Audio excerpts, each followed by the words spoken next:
prepararnos interiormente haciendo presencia del Señor para reflexionar su palabra.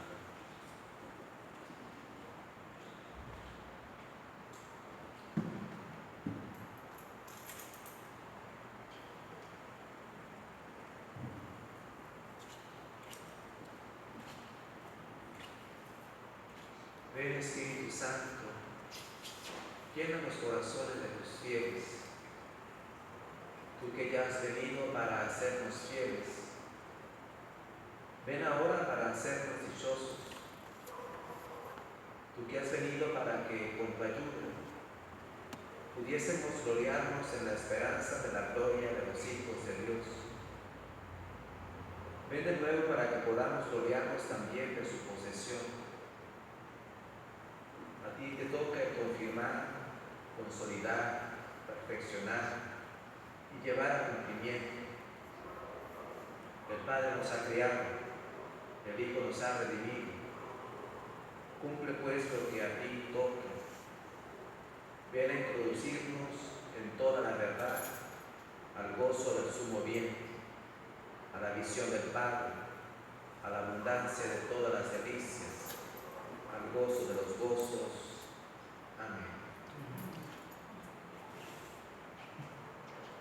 Vamos a escuchar este próximo domingo 19 del tiempo ordinario el capítulo 12 del Evangelio de Lucas, los versículos del 32 al 48.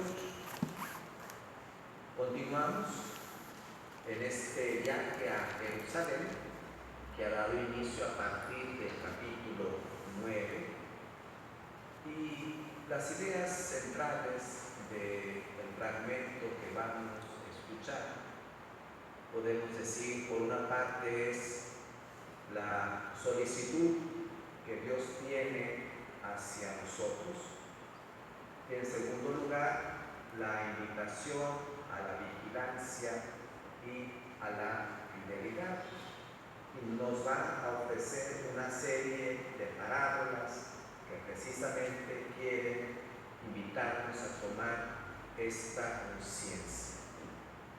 Esto es algo que también podemos decirlo de la siguiente manera: el peregrino, el discípulo, ha de estar siempre vigilante y a punto de emprender la marcha. Es decir, siempre dispuesto a continuar los caminos, a enderezar las veredas para hacer llegar pues el reino de los cielos, estar preparados. Y esta experiencia de vigilancia, como nos lo va a decir el mismo texto, se constituye en una bienaventuranza. Serán declarados los dichosos los que son capaces de vigilar siempre. Entonces la vigilancia tenemos que traducirla como una actitud. De tal manera que Dios, que se hace presente, que es solícito, la corresponsabilidad entonces se da en la vigilancia como una actitud y que se manifiesta también en la fidelidad. Vamos pues a escuchar este pasaje que ciertamente no lo vamos a notar. Dejaremos algunas cosas pendientes y decir pendientes de que únicamente alguna palabra breve a partir de el versículo 38 en adelante, 42, porque no nos daría el tiempo, porque son prácticamente 3 parábolas las que están ahí, aunque sean breves, tienen pues muchos detalles en los cuales podemos nosotros detenernos, y todavía la parte conclusiva ofrece un aire más aún de lo que nosotros ya alcanzaríamos únicamente, como les decía, a decir una sola palabra al respecto. Escuchemos pues, quien ya tenga el texto a la mano, Lucas 12, 32, 48. No temas, pequeño rebaño, porque al Padre de ustedes le agradó darles el reino. Vendan lo que tienen y repártelo en limosnas. Háganse junto a Dios bolsas que no se rompen de viejas y reservas que no se acaban. Allí no llegue el ladrón, ni hay polilla que destroce, porque donde está tu tesoro, allí estará también tu corazón. Tengan puesta la ropa de trabajo y sus lámparas encendidas. Sean como personas que esperan que su patrón regrese de la boda para abrirle apenas llegue y golpea la puerta. Felices los sirvientes a los que el patrón encuentre velando a su llegada. Yo les aseguro que él mismo se pondrá el delantal, los hará sentar a la mesa y los servirá uno por uno. Y si es la medianoche o la madrugada, cuando llega y los encuentra así, felices esos sirvientes.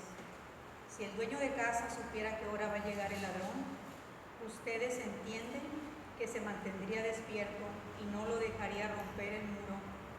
Estén también ustedes preparados, porque el Hijo del Hombre llegará a la hora que menos esperan.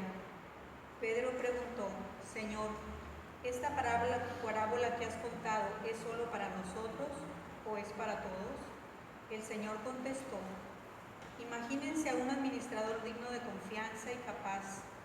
Su Señor lo ha puesto al frente de sus sirvientes y es el quien le repartirá a su debido tiempo la ración de trigo. Afortunado ese servidor si al llegar su Señor lo encuentra cumpliendo su deber. En verdad les digo que le encomendará el cuidado de todo lo que tiene. Pero puede ser que el administrador piense: mi patrón llegará tarde. Si entonces empieza a maltratar a los sirvientes y sirvientas, a comer, a beber y a emborracharse, llegará su patrón el día en que menos lo espera y a la hora menos pensada le quitará su cargo y lo enviará con los desleales. Este servidor conocía la voluntad de su patrón. Si no ha cumplido las órdenes de su patrón y no ha preparado nada, recibirá un severo castigo. Y si el otro servidor hizo sin saber algo que merece azotes, recibirá menos golpes. Al que le ha dado mucho, se le exigirá mucho, y cuanto más se le haya confiado, tanto más se le pedirá cuentas. Palabra de Dios.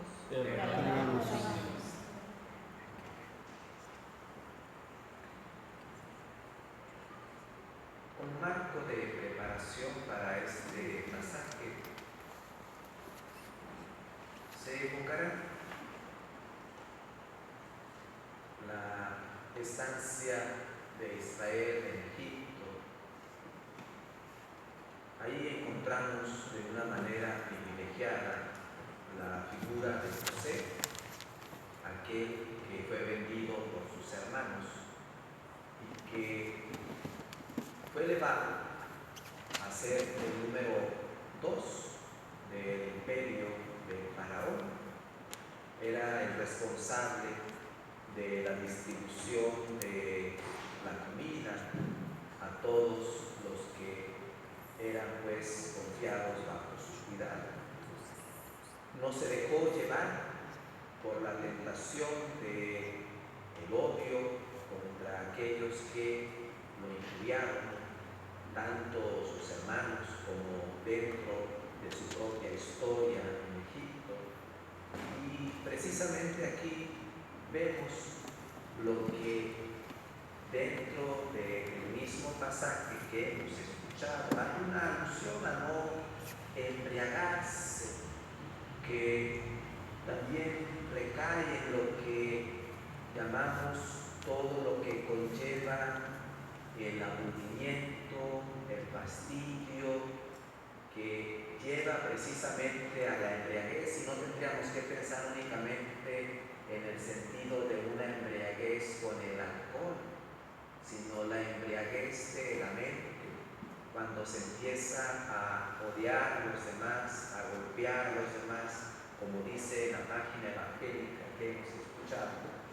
Es interesante que en ese sentido la raíz del griego para designar la palabra ira es la misma que nosotros escuchamos como orgía.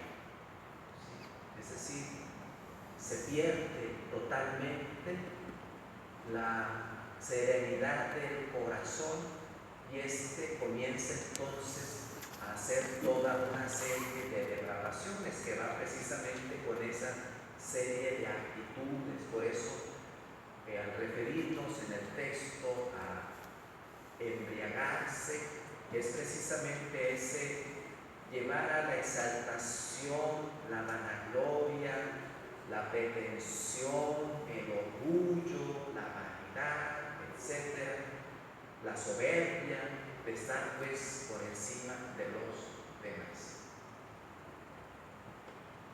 De ahí que pudiéramos empezar diciendo que es bueno decirle al Señor que nos ayude, que en lugar de maldecir las tinieblas, estemos más bien prestos a tener una actitud vigilante con nuestras lámparas encendidas, iluminando nuestro mundo.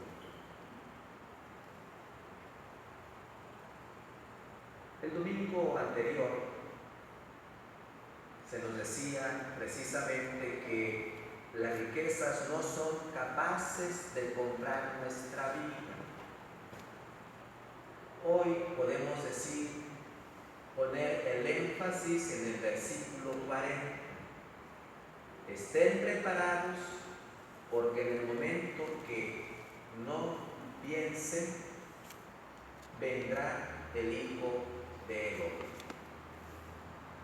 El discípulo entonces, si aludimos a lo que mencionábamos, ha sido educado en la libertad. Y en la libertad de que el corazón no se apegue a los bienes materiales, sino que pueda precisamente caminar libre de equipaje, caminar ligero, y está movido en ese caminar por el amor a Dios, pero también debe educarse en la espera del último día. Eso hay que situarlo también en el contexto de la época en la redacción del Evangelio. Nos estamos ubicando alrededor del año 80 de nuestra era. Ya se han dado distintas situaciones: el nacimiento de herejías, la persecución, la espera así inminente de la segunda venida del Señor. Al no darse, algunos discípulos empiezan a desilusionarse, a tener dudas, a retractarse, a abandonar la comunidad cristiana.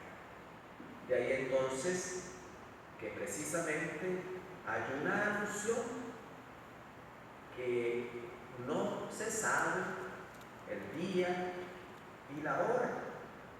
Mas, sin embargo, en el pasaje nos da pautas, razones, motivos por los cuales hay que estar en esa actitud vigilante. Por una parte, es el Señor glorificado quien va a regresar. Y entonces es no perder esa perspectiva.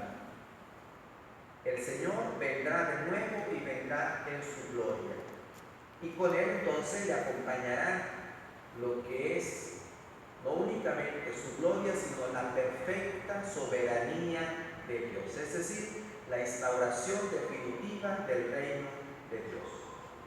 Y es un encuentro, por lo tanto, gozoso, pleno de amor, porque es entonces conocer a Dios cara a cara. Y por lo tanto el discípulo, el seguidor de Jesús, debe de tener su corazón bien puesto en las cosas de arriba.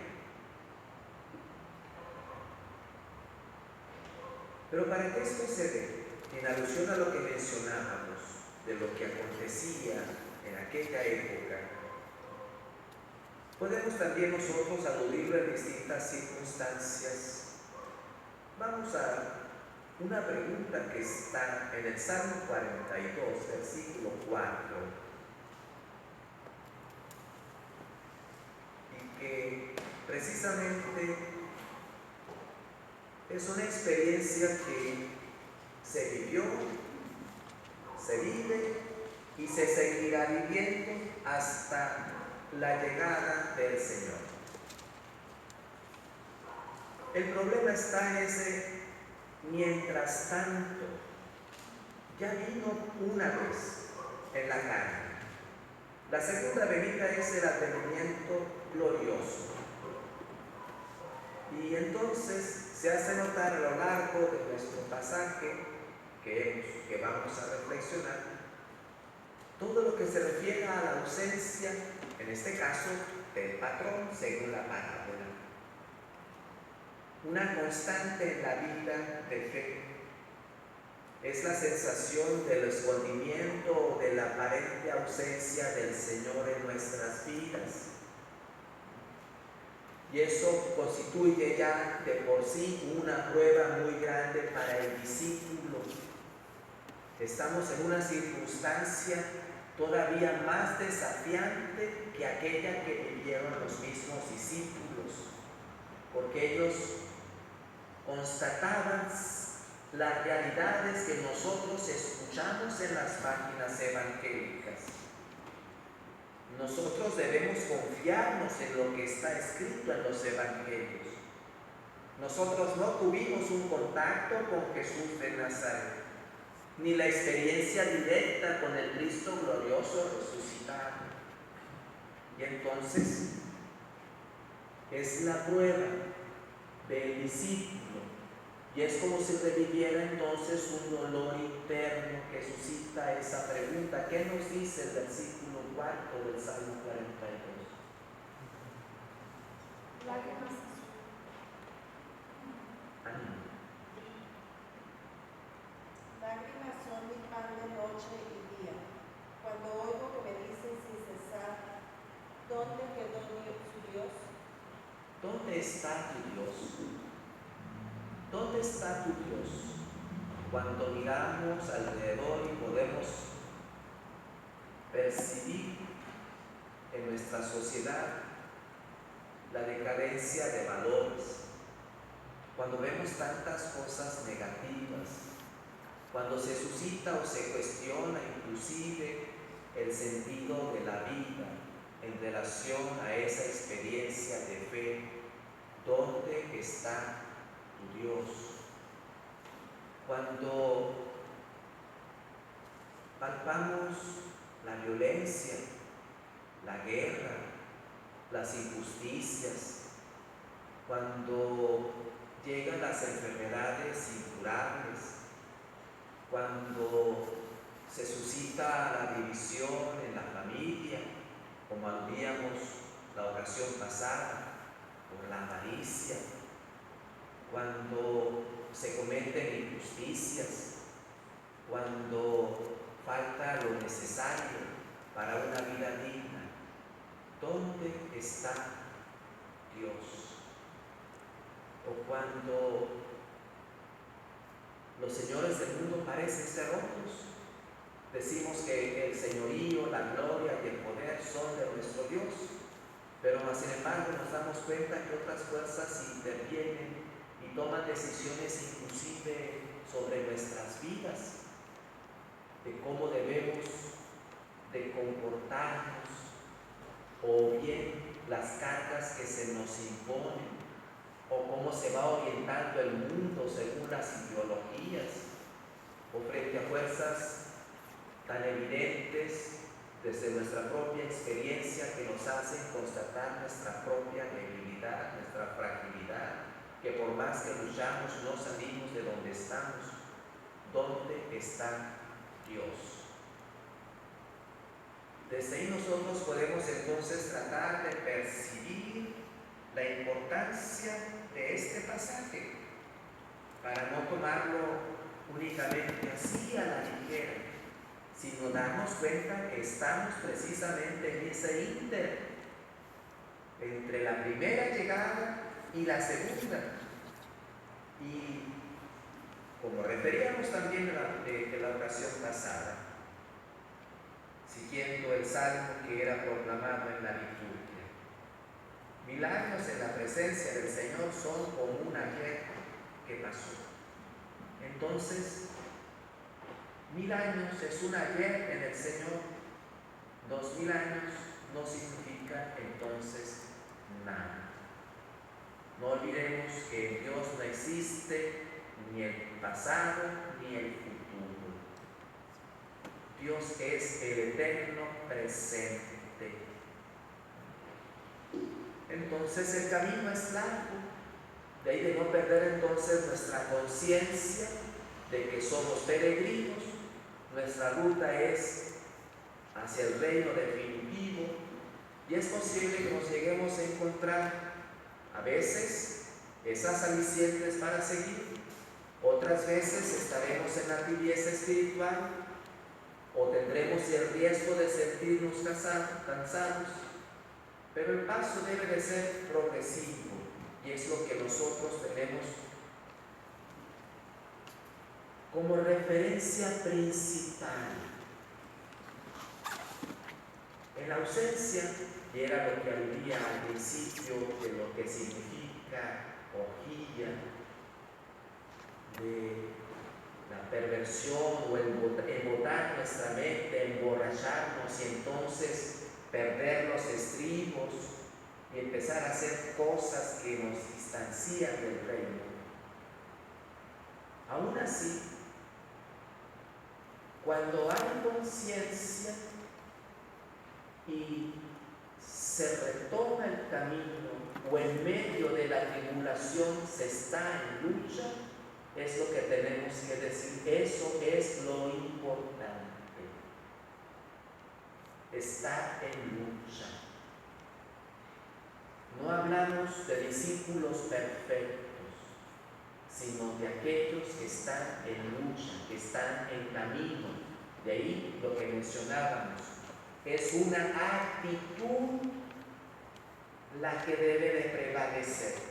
No importa cuántas veces caiga, sino lo que importa es cada vez que me levanto. De ahí entonces decíamos, el peligro más grande, y con razón esta advertencia, no amoldarse a las apetencias de antes, al hombre viejo del tiempo de la ignorancia, sino es poner nuestro corazón en las cosas de arriba. Ahora, vayamos entrando prácticamente en la parábola.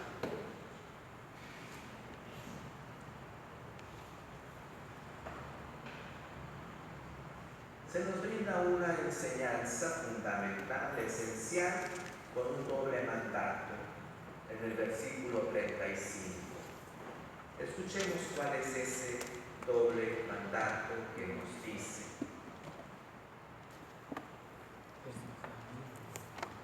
Versículo 35.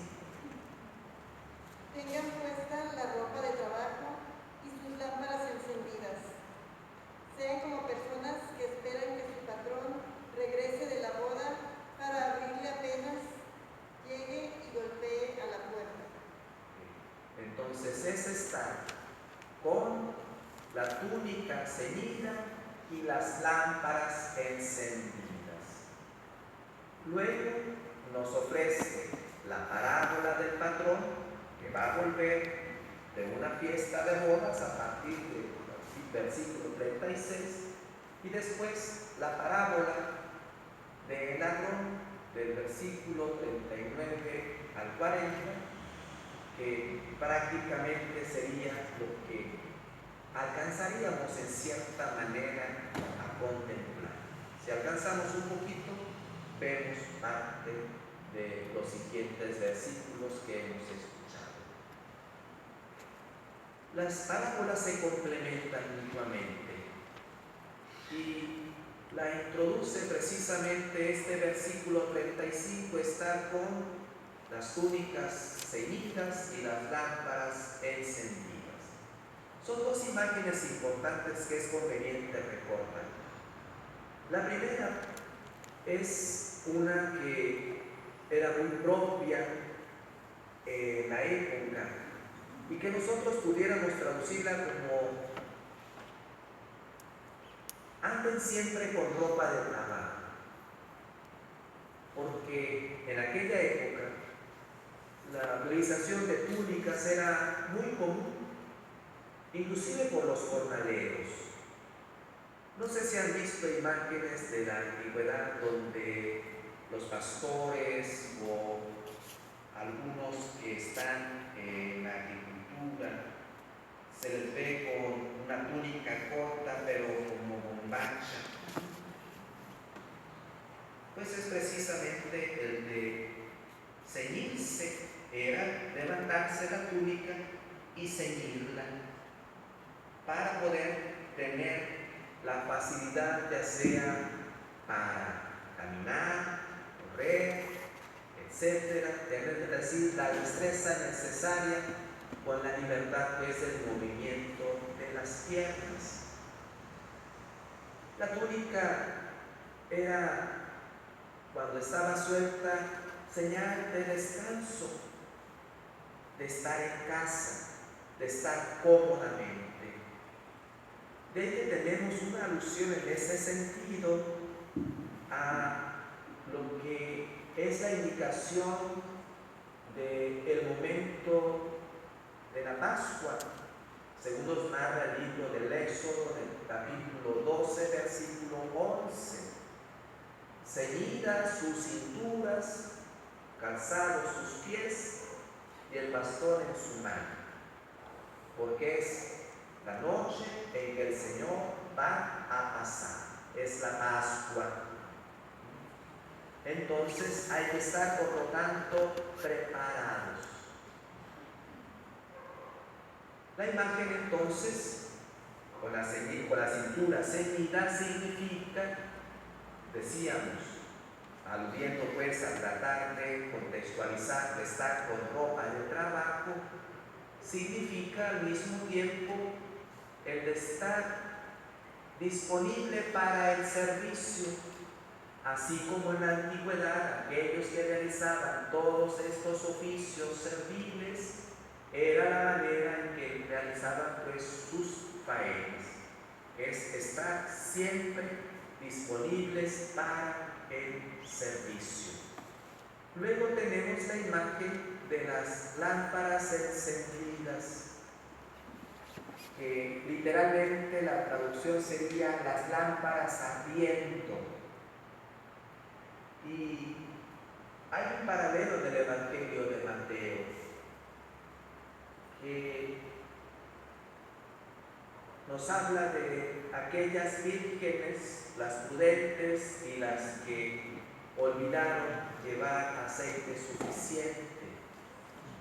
Y es precisamente pues esta alusión a tener las lámparas encendidas o bien ardientes, porque hay una alusión a que el hogar tiene que estar iluminado, pero al mismo tiempo con el suficiente calor para acoger a aquel que llega. Esto no lo podemos nosotros percibir, al menos cuando hemos tenido la experiencia de ir al campo, de encender una chimenea, etc., porque la experiencia urbana nos roba precisamente el significado de una lámpara ardiendo o de un fuego encendido que da calor a la casa. Pero es precisamente ese calor de acogida y es tener las luces encendidas, y era una actividad lógicamente nocturna. Y al menos esto ayudaba a darnos cuenta de que en cualquier hora podía entonces suscitarse de manera improvisada una actividad. No olvidemos que ya hay alusión al respecto. ¿De qué manera nos presenta la actitud perseverante Lucas para la oración? Nos ofrece la parábola precisamente del amigo que llega de noche a tocar. Por eso es una alusión pues de que hay que estar preparados, porque esto puede suceder a que el servidor sea llamado a altas horas de la noche.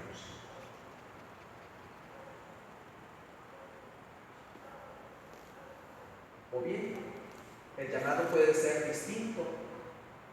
El domingo anterior, ¿qué nos decía respecto a aquel que se sentó a soñar lo que haría? Insolente, esta misma noche morirás. ¿Sí?